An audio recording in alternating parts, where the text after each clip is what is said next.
Boom. There you go. We're back. Sweet. We are back. I'm just poking around down there because I got my raccoon down there. We got the So I want to mascot make sure dog.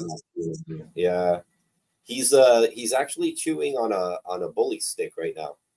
Do you know what a Okay. bully stick is?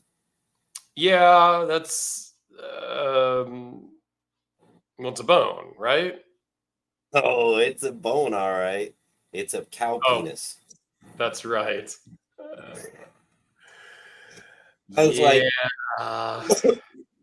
so for those of you who don't know, I have a blue heeler puppy, and this guy loves to chew. Like, as a matter of fact, I almost murdered him a couple days ago because he actually ripped out an edge of my carpet. So now I gotta have somebody come fix my carpet. Um, Typical puppies. and I hear like bully stick, bully stick, bully stick. Like everybody says, bully sticks are great because they last a really long time. They're really dried out, long bone looking things. Yeah. And so I bought a pack, and dude, he's chewing on it right now. I mean, like it is way better than rawhide because it doesn't get stuck in their gut. It Okay. only like dips off in like little piece, but it kind of has that rawhide texture when they chew it enough, I guess, but Ah, never quite gets that soft or messy. So they're not that messy, and they last a really long time. So people with dogs, bully sticks are great. very cool. Well, it looks like we got a ton of people here. We got Nick Yeah. from New Zealand. We got Lucknies. We got Anthony, which we're going to talk about him today. Marco, the normal guy. Stacy's here too. So again, we don't really kind of go through and list every single person and say hello, but we welcome everybody and thank you. Let's see what he says about your bully sticks. Costco has huge packs of bully sticks at the bestest price, and they are 100% digestible. Okay, good. Yeah, there's a famous dog training YouTuber that swears by the Costco one called Joel Beckman Training. He swears by that. He's like, don't even bother. I actually want to do that because I just renewed my Costco membership because why not, right? Like that place is great. But yeah, like before I bought a huge because they come in a huge pack of them, and Yeah. like so before I buy those, I wanted to try just a pack of three, see if he even likes them. But Oh, yeah, yeah. my wife, when I told my wife what it was, she definitely she's like, what? She's not touching it now. She's like, what? Yeah, they're actually building a Costco here in Napa. I drove by it the other day just to see because it's like a whole new development area. So we drove by there the other day, and then a couple weeks ago, I drove by, and then the other day I was going down the freeway, and you could see they got the Costco sign up already. I think it's supposed to open like in October, maybe. I'm not a Costco member. I was for many, many, many years. I let that go, several years ago because for me, I live alone. I don't need a 5-gallon bucket of mayonnaise. I don't need 39, 40 freaking hot dogs in a package. So, You know where it shines for me is the produce though. Like when you go and like you buy like some of the fresh produce, some of the produce at Costco is really good, believe it or not. Not yeah, everything. dude, but like you got to remember Diet by Dirk, okay? Frozen pizza, Oh, microwave dude, hot they dog. have a wall of That's frozen about the, pizzas that's there, man. about the height of my culinary experience is like making eggs and sausage for breakfast. So that's it. I don't need produce. I don't need vegetables. Like I don't need all that. That's my They got son. beef jerky. They got bully sticks. There you go. So anyway, we're here today on our 60th episode, which is kind of funny to me, or it's kind of a milestone for me because I didn't know that we were going to make this last this long. We thought it was a good idea when we started it like 2 years ago now. And it's turned out to be okay. Like it's still here. We're still doing it. We haven't killed each other yet. And so I'm Nope. excited to pass that 60th episode. Apparently, my girlfriend was kind of excited too because she stopped by about 20 minutes ago and dropped off 2 cupcakes. I would share one with you, Alex, but I guess I could ship it down to you, and in a few days It's it the might be it's okay. it's the thought that counts, man. It's the thought But it's that the counts. thought that counts. She stopped by the store, and they're kind of. I think one's chocolate, one's yellow cake or whatever. So they're in the other room, just in the kitchen. I'm going to eat them afterwards. I'll eat one at least. Maybe I'm going to eat both. We'll see. But so yeah, 60 episodes. Thank you guys. I know some of you have been here since the beginning, so we appreciate that. Um, and we wanted to talk about the stories behind the items that we carry, the items that we buy or are gifted to us, and things like that. Because I think a couple of things. One, there's a story behind it. One, so we can justify the cost to ourselves. I think that kind of plays in for me a little bit, as we'll get into that a little bit more as we go. For me, also, the story justifies it's staying in the drawer back here and me not selling it. Sometimes that happens too. But there's also stories behind things that are meaningful. And Alex has a bunch of stuff on his table that he's going to talk about. I've got a few things. I'm going to let him run with most of it. But my first one I'm going to share really is a true story. I've done a video on this thing. No. This is a knife that my dad made somewhere around 80 years ago. We don't know exactly, right? I mean, we don't know. But he made this growing up on the farm or the ranch in the Missouri Ozarks. And it's beat up. Like it's I mean, you couldn't cut yourself or nothing. It's got some dings and chips and stuff. But something that your dad made 80-ish years ago that he used out on the farm and the ranch and did work with. It's just one of those heirloom type pieces, right? He passed away years ago. It was something I got from the estate, and it lives in a drawer in my kitchen. I've done some videos on it. I posted on Instagram, Facebook, and all that stuff every once in a while because there's just still a connection there with my dad. So I think it's kind of cool. I think that's way beyond kind of cool, man. Yeah. And then there was one other knife that I got from him too that he didn't make, but it was a Japanese sushi knife with truly a chisel grind, right? It's totally flat on the one side and only has a bevel on the one. So it's kind of cool. It's old and cracked and whatnot. And there's some kanji letters marked on it from whoever in Japan made it and stuff like that. So another super cool thing. Very, very cool. I kind of have some. Dirk, have you ever thought about taking your dad's knife to a maker to make a modern version of it? Actually, I have not thought about that, but that's not a terrible idea. Not at all. And I know a couple of makers that want me to buy something from them. And that could, and if you made a functional version, that could cut some serious pizza.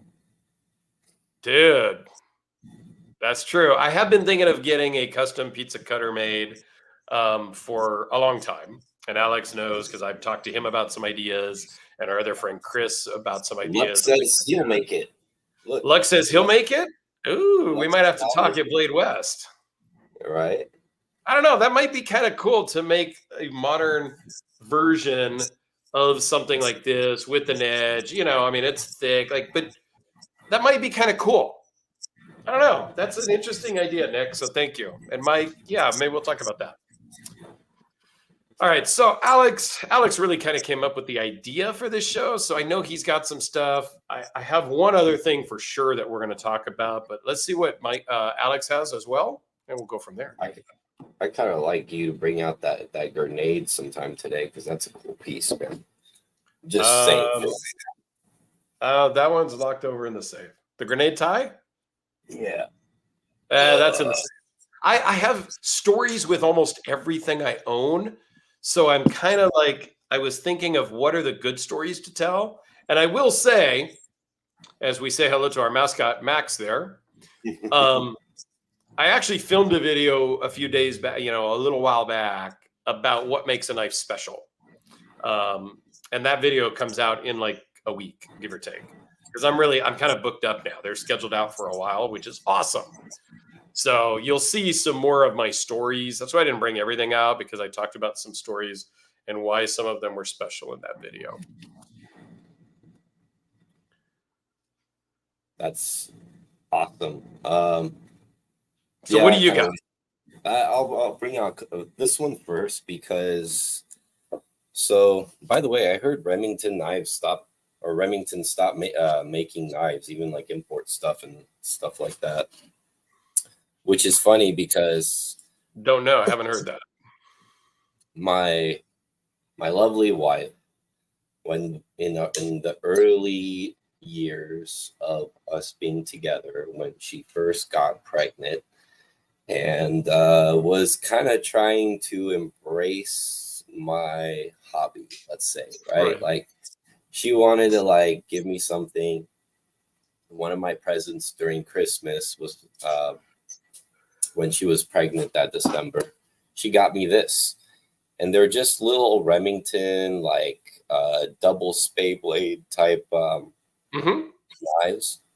Yeah, they come in a little case, and one says father and one says daughter. Oh, that's awesome. So, although this is not like a high-end custom anything, like this was very like special to me because like my wife, not knowing anything about knives or anything, actually went out and like got me something that represented something that I love, And on top of that, and that's the best thing about the story and the specialness behind it. It doesn't need to cost a lot of money to be special. In fact, oftentimes the more cost-effective, cheaper things are more special than the expensive things, actually. Because of the story. I think that's great. And you guys watching, you can feel free to chime in any stories that you have about special things in the comments as well, and we'll try to get to some. But yeah, let us know what you guys have that is special, or a little story about something that you are fond of in your own collection. Knives, watches, flashlights, cars, you name it. It doesn't matter what it is. You just tell us what you think. So I'm going to bring out this other knife right here. This knife is a custom Doc shifter. It's a Recon prototype liner lock. So usually he makes these in a frame lock. This was one of his prototypes he made in a liner lock. And it's got a zirconium clip on it. He always makes these kind of like flat style clips that look like a spoon, That's kind of one of his signatures. And it's got I think the blade is AEBL, if I remember right, and stonewashed. So this knife's interesting to me because this knife I actually didn't buy from Doc. I actually bought it from Knife Center. It was the first custom knife I ever bought. It was like kind of one of those, like once in a while they snuck in some things many, many years ago. Probably bought this thing in like 2015, maybe 2014, something around there. It's really old. And one day I was enjoying like how it sounded when it deployed. And then next thing I noticed, there was absolutely like no tension, no lock or anything like that. So the detent ball fell out. Oopsie. So I reached out to Doc and, we're talking and everything, said, send it on over to me, pressed in a new ball.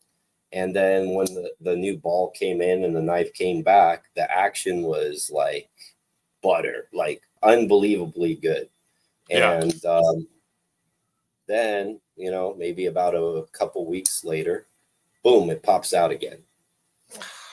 So I hit up Doc and say, hey, man, the detent ball popped out again. He's like, all right, send it on over.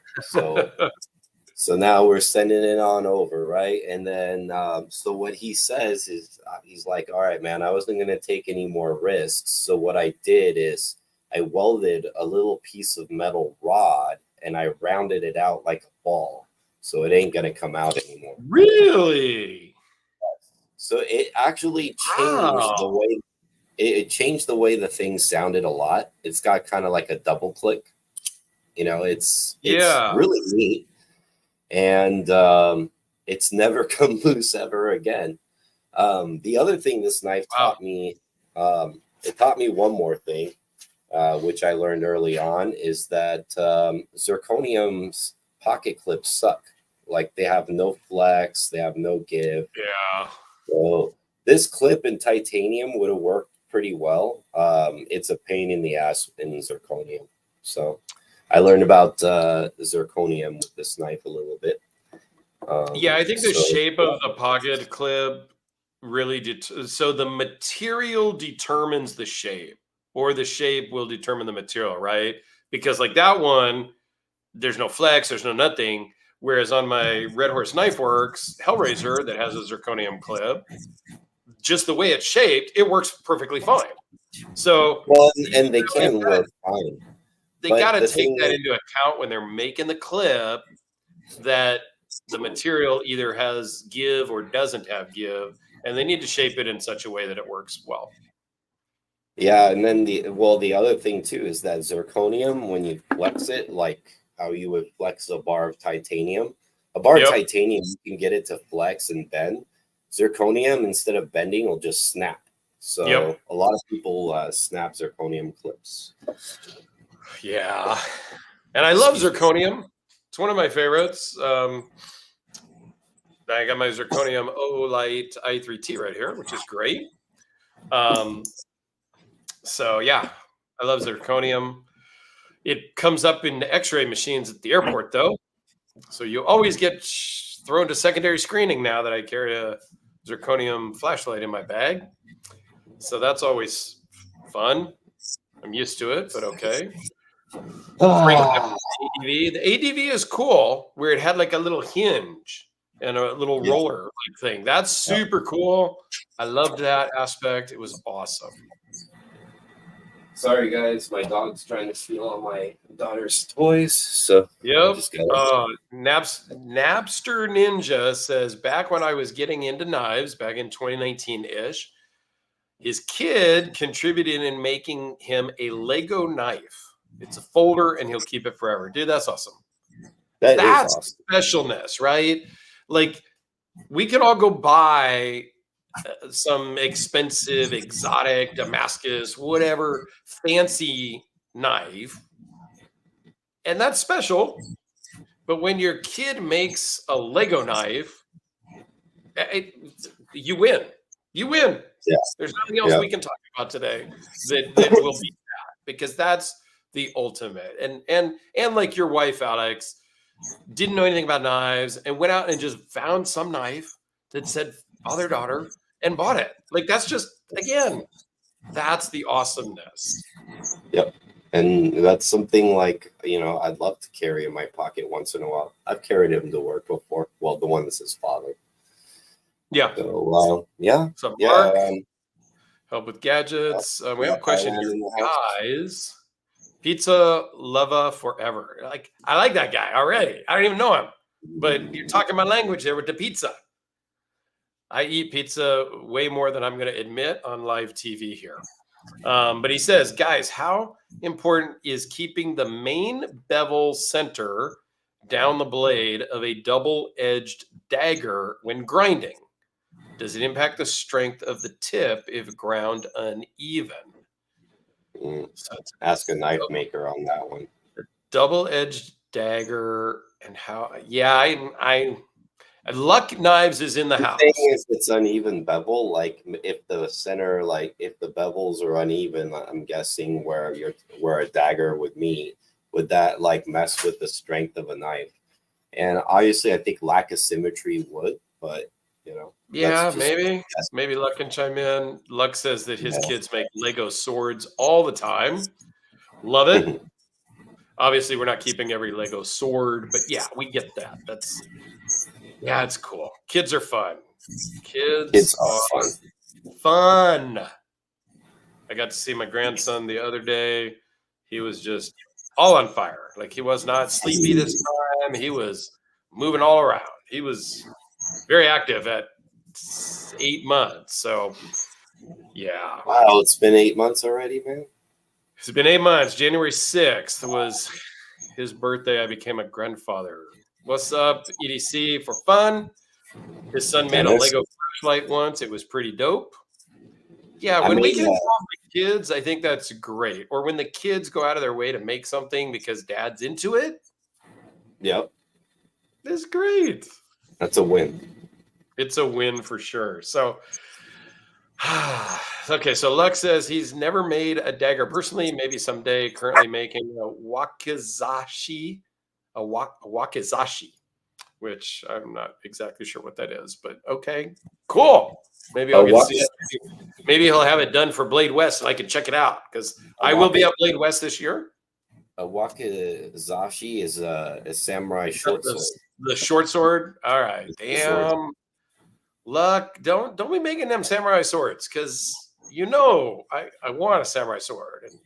And don't. All right. So, all right. Let me go next real quick here with my latest special thing, which you guys have seen on Instagram and the whatnots, right? I picked up the Omega Silver Snoopy Award Speedmaster. I know that just rolls right off of the tongue. And this is special for one, because it is a special edition watch with the chronograph going now. And if we can see on the back here, as the chronograph is going, Snoopy is out in the lunar command module circling the Earth. Well, circling the moon. He's going to stop back by the moon once he gets there. So it's pretty cool. So it is a special edition. They made this. This is the 50th anniversary of Apollo 13, where they used this watch to save themselves. They did a 14-second burn. They used a Speedmaster to time that 14-second burn because the computers were down. We've all seen the movie. So that's cool. And they're very hard to get. They started making them in 2020. They're still making them. The word is that they're going to stop at some point. But my AD thought I deserved one. So he reached out to his rep at Omega, got one allocated for me, and then basically told me, hey, Snoopy's on its way for you. I didn't ask for it. He thought I deserved one for the referrals that I've given him and the other business I have given him at his store, not only with the other watches I have bought, but also the jewelry I have bought as well. So that one's super special and has the story behind it because my AD knew that I wouldn't hesitate to buy it and got one for me without asking. I didn't have to wait. I got to pay retail. They're going on the secondary market for way more than retail. So I paid retail for it. So that's cool. And it's a cool watch. I wasn't into chronographs. I'm still not really into chronographs.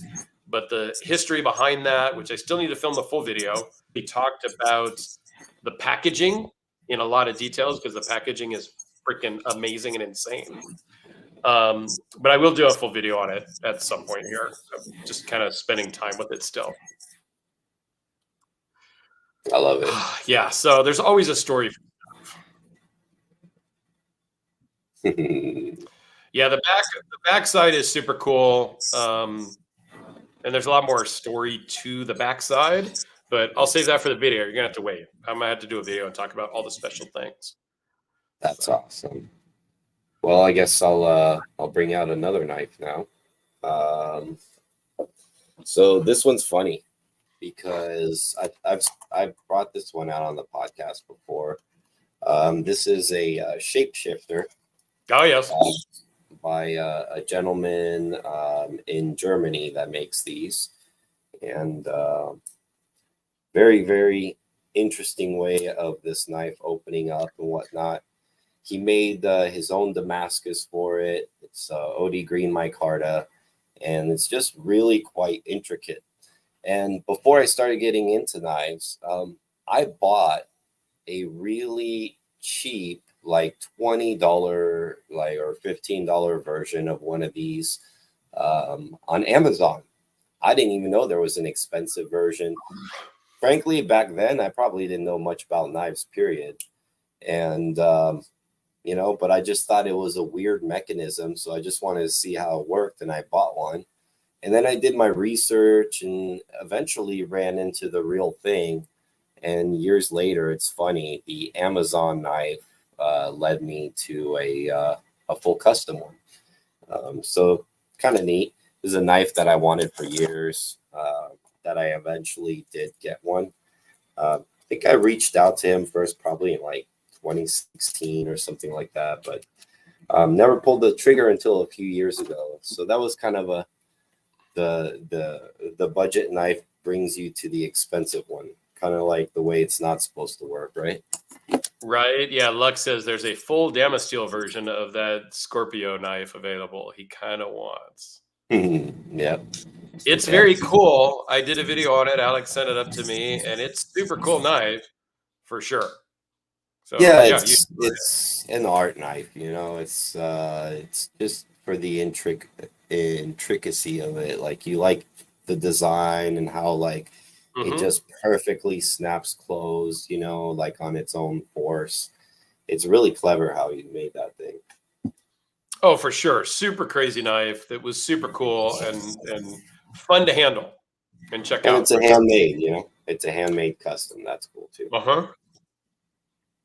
Which always makes it a little nicer. EDC for Fun says, my dad got me a Spyderco Genzo Hatchet Hawk and personalized it for me with a laser engraved message. It's awesome, and I use the hell out of it. That's great. Yep. That's what the hobby is about, is collecting cool things, but also the stories around them, the people that we've got to meet because of the hobbies. If I wasn't in knives, I wouldn't have met Alex. I wouldn't have met EDC for Fun. He wouldn't have sent me a box full of stuff. Like, you know, same with Luck. Now, all you people watching, I would never have met any of you virtually. Some in person. But I wouldn't know any of you guys. I wouldn't be friends with any of you guys if it wasn't for these, you know, silly little sharp things that we buy because, you know, I don't know. It sounds goofy, but we came for the knives and stayed for the people. I hear a lot of people say that, and it's kind of clicky and weird, but it's the truth. It's totally true, and it's like you stop biting my feet, and then the thing is, you're distracting me. We're having a problem with to escort him off the premises. Yeah, go eat your bully stick. Where was I before I was rudely interrupted? We were talking about we came for the knives and stayed for the people, but yeah, so that is the thing. Like, you know, I remember when the knife community was a bit smaller, you know, 10 years ago.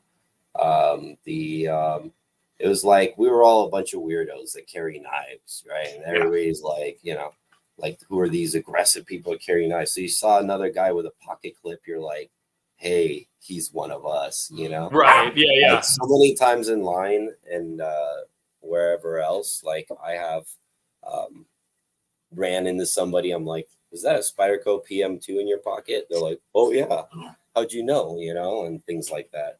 It's kind of funny. We're like a smaller clique. It's bigger now, but yeah, and it's 10 years ago was different. It's funny you say that about the PM2 pocket clip, right? So when I was at a couple companies ago, I was talking with a guy who I've worked with on and off over the years, been in the same industry like 30 something years now. So I kind of know everybody anyway. And I'm like, dude, is that a Todd Begg in your pocket? And he looks at me like I had grown a second head, like, or a third eye. He's like, what? I go, what? He goes, it is, but how do you know? And I'm like, because I have one myself, and like, I'm a big fan. And then we started talking, and yeah, it just kind of, you know, evolved our relationship, I guess, a little bit, if you will. Yeah. So then it became a, hey, what's in your pocket every day at the office type of thing. Well, it So, works for customers too. For me, like when customers come in, like the other day, a customer came in with a Rolex Hulk, and mhm. like when you recognize stuff, they get all excited. Like, oh, Yes. you know, like this little hobby of mine that I'm into. Yep. You understand, and that's always cool too. And yes, Uh, we are still a bunch of weirdos.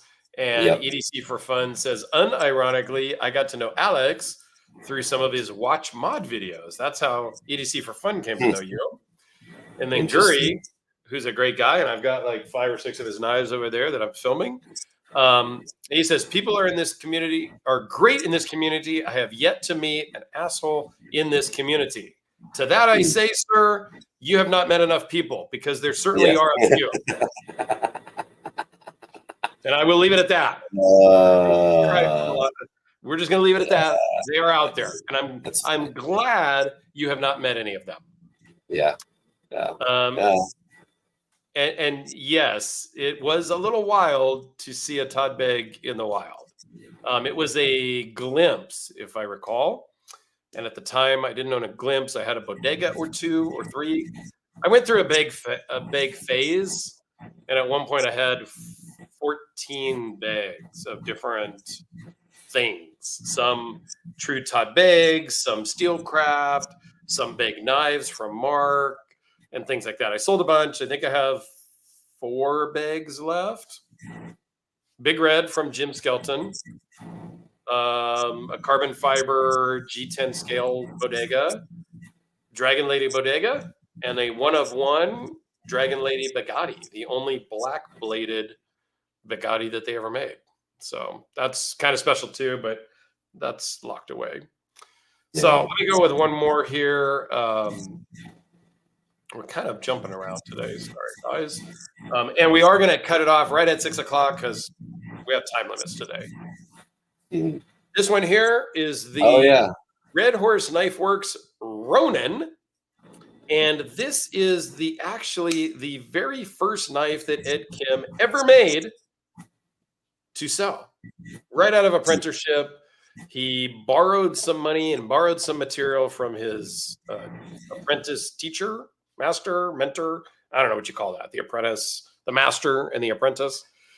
He borrowed some stuff. He made this knife that is super rough, super crude, but it was good enough to sell. And then my buddy Anthony, who is in the chat here, ended up buying it somehow. Not when it was new, right? But years later, ended up buying it online or whatnot. I don't remember that story. Showed it to Ed at Blade Show Atlanta, and they talked about it and reminisced and stuff like that. And then it became mine. I'm a big Red Horse fan. As you know, I have several Hellraisers, customs, productions, all of that. And Anthony and I worked a deal on something. I don't remember specifically what it was, but yeah. So now it is here in my collection, which is super, super cool because of the story, because I became closer with Anthony. I became closer with Ed now that I own this, because Ed knows I own it, keeps track of this one and stuff like that. So it's pretty cool. Anthony chimes in here. So love the Ronin. Horrid knife. Guys, it's bad. Like the flipper tab is super uncomfortable. This is like, yeah, it's his first knife. So it's going to be rough. But he's going to make some more. I think. He keeps talking about it. And I told him that if he makes more custom ones, I'm going to need one to kind of have in my collection. And at some point, we are still talking about making the last and final custom Hellraiser. So that still will happen.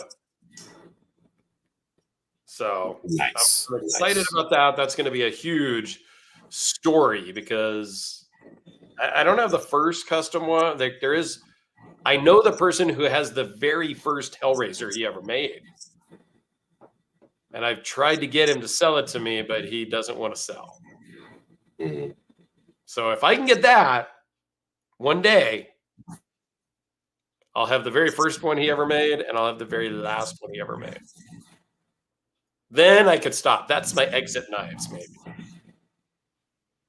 Is there such thing? I think we always talk about exit knives. Never But even thought about an exit knife, actually, to be honest. is there?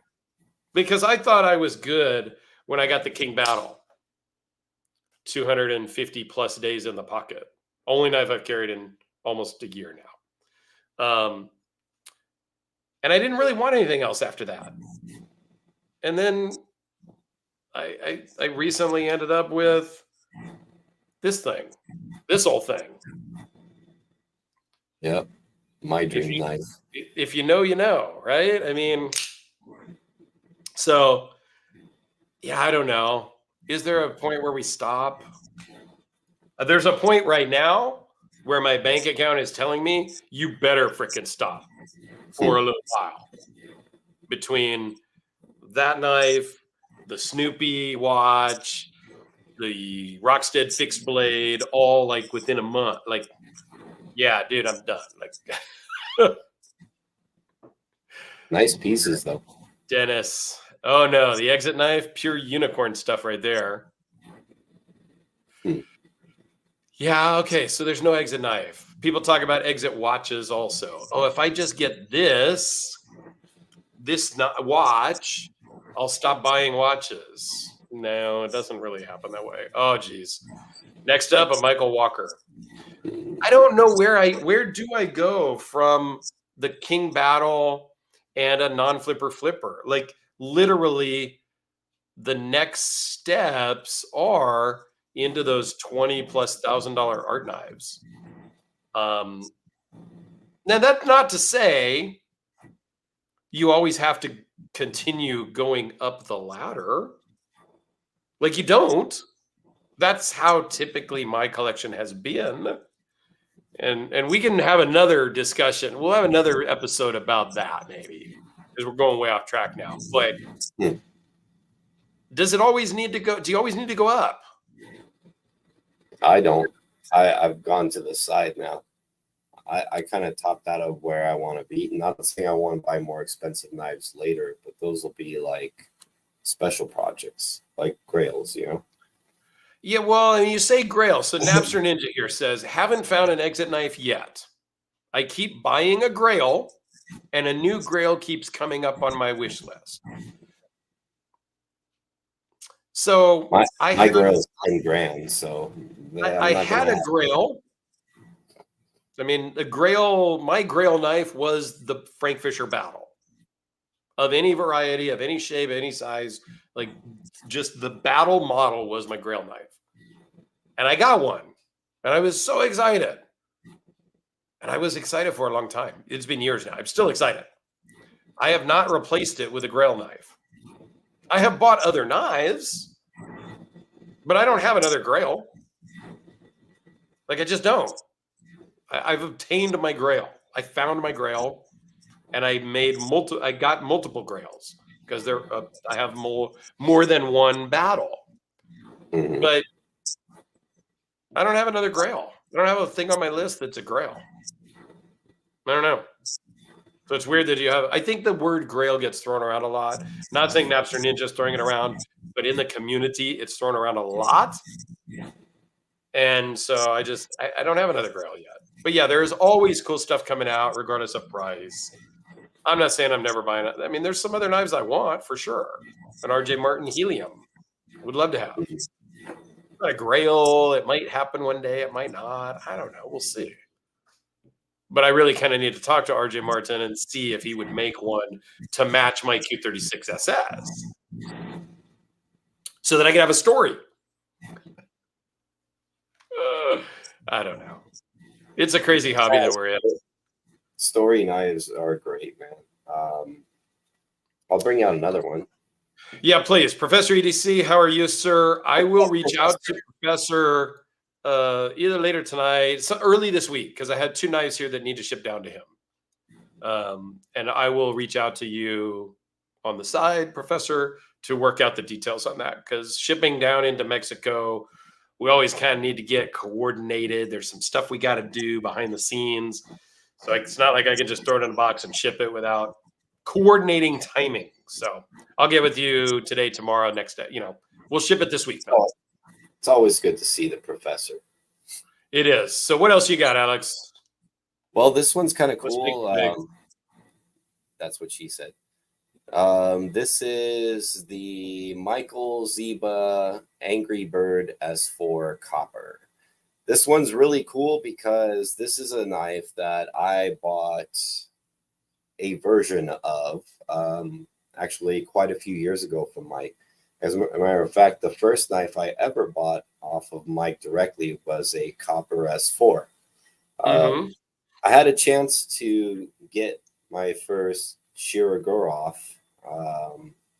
So I ended up deciding to sell my Copper S4 to a friend of mine who really wanted it to get my first Shiro. After I did What was the first Shiro? it was a F3 in grenade pattern. Okay. Yeah. The F3 is a cool model. You had the aquatic one, which was an F3, right? I still have that one.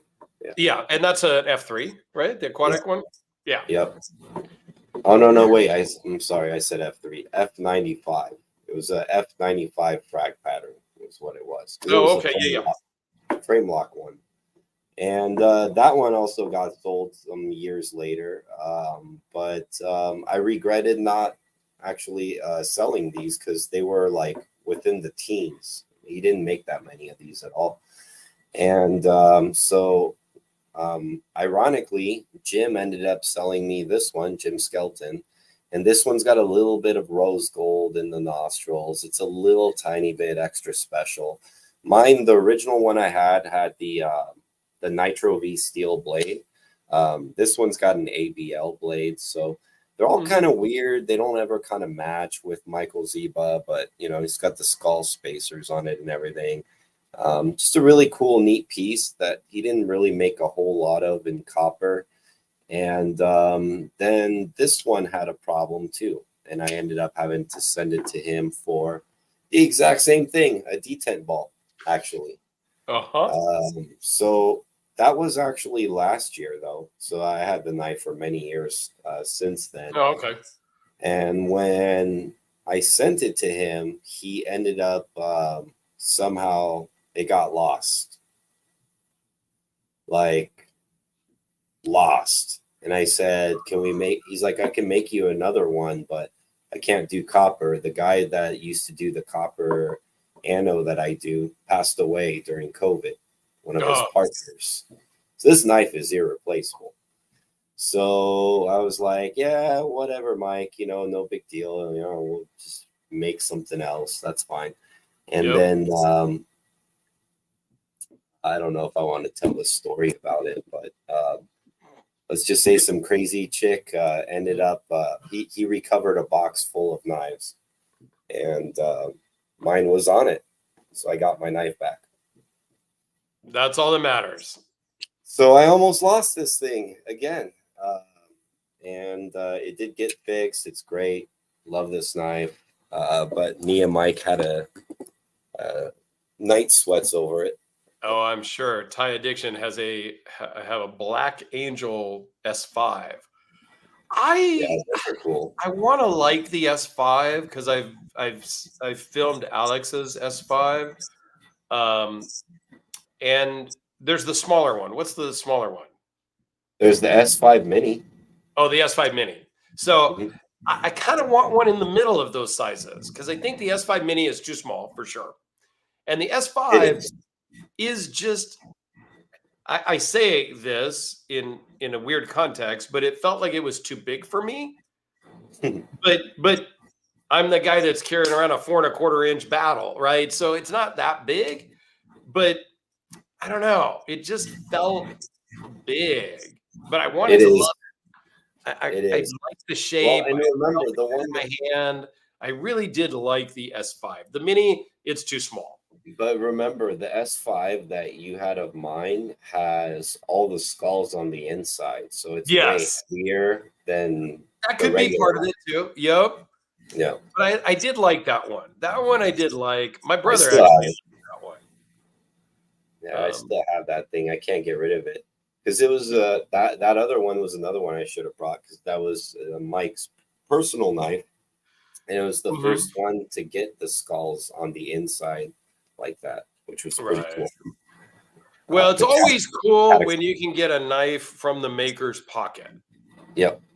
There's a story in that. I have a prototype Red Horse Knife Works War Pig production that Ed carried for weeks and weeks, and I ended up winning it in a giveaway lotto thing. He was doing a fundraiser for his dog. I contributed. Anybody who kind of contributed to the fundraiser got a spot in the raffle, and I got one of those. And not that this was out on my table for today's episode, but it just happened to be out, is this Quaken from Big Knives. Oh, cool. And when I met with Mark Begg and Mattia the other day, it's been a couple months now, we went to lunch, and he handed me a box of knives. This is the one that was in his pocket, and he showed me it and asked if I liked it. I said, yeah, actually, that one's kind of cool. And so he gave me this out of his pocket because he had been carrying it. So, cool. Again, that's kind of cool when that can happen. It happens, I'm not going to say a lot, but it happens more than people think. Yeah. Because if you're at a knife show and you see a maker and you're talking to them, you can absolutely ask to buy the knife that's in their pocket. And, a lot of the times they're going to say yes, and they're in the business to sell knives, right? Yeah, a lot of makers say, I can't even afford to have one of my own knives. Dude, that is so true. They can't afford, because Odin Customs, he's a prime example. Yeah. I don't know what he carries today, but when we talked to him before, he says that, yeah, he can't afford to buy his own or make his own because he makes it. But he knows he could sell that for, I'm just going to pick a number, $1,000. Right. He's going to sell it for $1,000 rather than carry it in his own pocket. Right. And I totally understand that mentality. I get it. New Zealand Nick here has a question for everyone. Would people still collect knives if they couldn't carry them due to countries' knife laws? That's a good point, because that's why I say that New Zealand Nick, who's asking this question, and Aussie Mike are the real collectors. In New Zealand and in Australia, you cannot, and I'm using this as a general rule, you cannot carry knives outside of your house. I believe that you can own most anything. I don't think you can own automatic knives. Those are not really legal. But you can own knives. You just can't carry them anywhere. So when New Zealand Nick or Aussie Mike gets their knives from me, because they both buy a bunch of knives, send them to me, and I ship them down to them, they literally take them out of the packaging, they play with them, they do all their stuff with them, and they put them in Pelican cases. And they store them at their house. Yeah, that's the real collectors. I kind of equate that, and I'm kind of in that same category in some things. I put those in the category of stamps, coins. Obviously, if you're a stamp collector, which my dad was an avid stamp collector, you're not using the stamps, right? You are literally just collecting them. Same with baseball cards, any kind of trading cards, baseball, football, that kind of thing. You're collecting them. You're not using them. You're not carrying them. I'm kind of like that with knives, right? I've got some battles, early prototype type, Frank Fisher battles. One of them has lock fail, like it slips and unlocks. I'm not necessarily going to fix it. It's one of his early model ones. I'm just going to leave it. I don't carry it. I collect it. So it's kind of weird. So you guys in the comments that are still here, if you couldn't carry them, would you still collect them? Guri says, hell, I carry my OTF in California. And that one is under 2-inch one, right? Because that's all you can carry in California if it's under 2 inches. Hey. I carry automatic knives sometimes here, and I live in California as well. And they are the legal and the illegal ones. I carry other things that I don't talk about on my channel that are not necessarily legal here in California to carry either. But would you know that the automatic knife is a felony, whereas the other things are misdemeanors? Riddle me that, Batman. Stupid. Stupid, stupid, stupid. Professor EDC says, absolutely he would. We have special police army on the streets, and I still carry my stuff. That's a good question, Professor EDC. I don't know about the rules in Mexico. Are you allowed to carry any knives? Or is that like a total no in Mexico? That I don't know. And is anybody in Greece? Is anybody watching from Greece? I may be going to Greece at some point in next year. And I'm curious what the rules may or may not be. Because I can't travel without a knife, even if I just have it in my luggage and it's only in the hotel room. I have to take something with me, right? I don't know. Right. So I think the general consensus here, Nick, everybody is saying yes, they would still collect. I think so. And Luck, I have not heard, I have not stayed up on current things. He says he hears the automatic knife laws in California are going away in 2025. Knife rights in. I don't know. I would hope so, because quite frankly, the flipper tab on my flipper knives opens faster than my automatic knife. So I don't understand the freaking problem. I'm a simpleton, I know, but I just, whatever. In Greece, you can carry a Spartan sword. Well, there you go. I better buy a Spartan sword, and I better go to Greece and say, this is Sparta, and kick somebody into a well, right? That's awesome. Flying and cruises suck. No knives. Yeah, I always have to check a bag. I have not. I cannot remember the last time I flew without checking a bag, solely because I have something that's not TSA approved in the bag.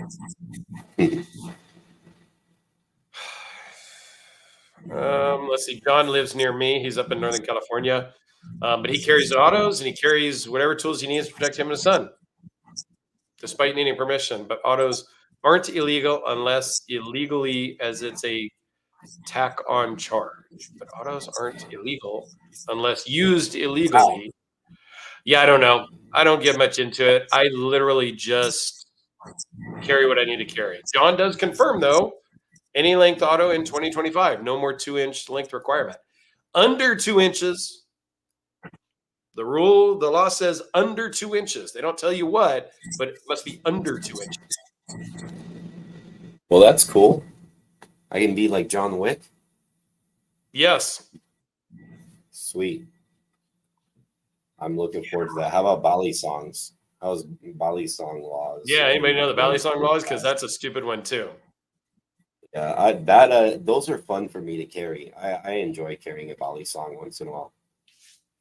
It's like Professor wants to see the dog. So the dog is our new channel mascot, or our show mascot. It is Max. It belongs to Mr. Alex. Let's make him full size there. There you go. Say hi. He's so excited about his bully stick, you know? Right? What's up, Max? Max is about just a shy of 4 months old, and he's a Australian cattle dog, and he's ruining my life. But we'll get through the puppy stage, and everything will be okay. For sure. So Nick says, with the blade length restrictions, I'm guessing about the autos, does it go off of the actual blade length or the actual cutting edge? I don't know, but I would say the blade length. Yeah, the length. Knowing California for sure, I would just say that it's the blade length. I think there are some rules about like regular folding knives and how long and stuff, but honestly, I don't have a lot of contact with the PD because I pretty much do the right things in life. So it isn't really a problem for me. My contact with law enforcement these days is a speeding ticket here and there. And I have been pulled over when I lived in LA with knife and other tools that I'm not allowed to have down there, and gotten a ticket, said, yes, sir. Thank you very much. Have a good day, sir. And off I went. So if you're not a jackass, you're pretty much good. Yeah. Luck says he's a pure boy. Max looks super cool. So Yeah, he is the purebred apparently, but I didn't go and buy like AKC paper dog or anything like that. He's a Craigslist puppy, and I actually bought. I might do a video on it, just to see like kind of what happens. But I bought him a DNA kit, see what comes out. well, and speaking of doing a video on your dog, doesn't Max have his own channel now? He kind of does, but I don't know, man. I'm having like enough doing my own channel, so I'm still debating. I did one video with the cattle dog as when he was a pup. Yeah. But I'm like, I don't know. I posted a couple videos on my channel this weekend. I was thinking to myself, I'm like, I barely have enough time to do my own channel. Like, why the hell am I doing two? So I don't know. We'll see. Maybe Max will have a channel and it'll continue. What knife does Max carry? He carries a what do you carry, Max? Yeah, he doesn't carry anything. He's got claws and teeth. You're gonna have to get him like a harness like in John Wick 3 with Halle Berry's German Shepherds, and it had like some little like tactical pockets and stuff, and she like slid the gun up under there. It had Molly on it and stuff. You're gonna have to get something like that for him when he gets bigger. Yeah. Well, I definitely plan to do like the training where like he like, a little, not protection training, but a little bit of like, go out there, investigate, come back, kind of stuff. So in Indiana, apparently Knife Life lives in Indiana. You can have pretty much anything you want other than a belly song or a ballistic knife. Sorry, I can't read. A ballistic knife. I would kind of like to get a ballistic knife and do a video on it just because it sounds fun. Yeah, me too. So if anybody's got one, those CO2 shark knife things, if anybody has one, hit me up. You know how many times I almost bought one of those stupid things? I will. For that, I would absolutely put a tarp in the backyard with a watermelon, and we would blow that up. Open thing. So I forgot what they call them, like a stinger or something like that. I think it's a stinger, shark stinger or something. I don't know. They're designed to be used against sharks in the water, I think, is from what I recall. Takes those CO2 cartridges from like the old air pellets that we had as kids. I'd totally film one of those. Yeah, those are pretty cool. And then there's always the ballistic knife, like where the blade shoots out. Yeah. If you got something like that, let me know. Yeah. I always wanted one of those. That would be so cool. I thought about making a like an axe throwing target in the backyard to do some videos and stuff with. I don't know. It might be fun. I'm trying to figure out where I would put it so that if I overshot, it didn't take out my neighbors or go out into the street and take out a car. Like, I'm not sure, but yeah. You can make it work. Luck says he feels like a ballistic knife would be really easy to make. Well, I disagree. How are you going to get that kind of propulsion, like for a blade to like shoot out so far and have force behind it, Like I've seen a couple of them. Like there's this. Yeah, rub it in, Chris. Rub it in. In Idaho, you can carry anything. That's nice. Yeah, they made the Russian military made a ballistic blade once, like a wasp injection knife. That's what it was. Wasp injection knife. That's it.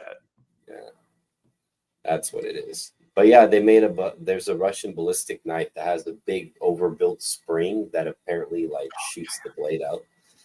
Like, yeah, some CIA type Spetsnaz weird stuff. Yeah, it's pretty crazy what's out there. So, South Carolina, you can carry anything also.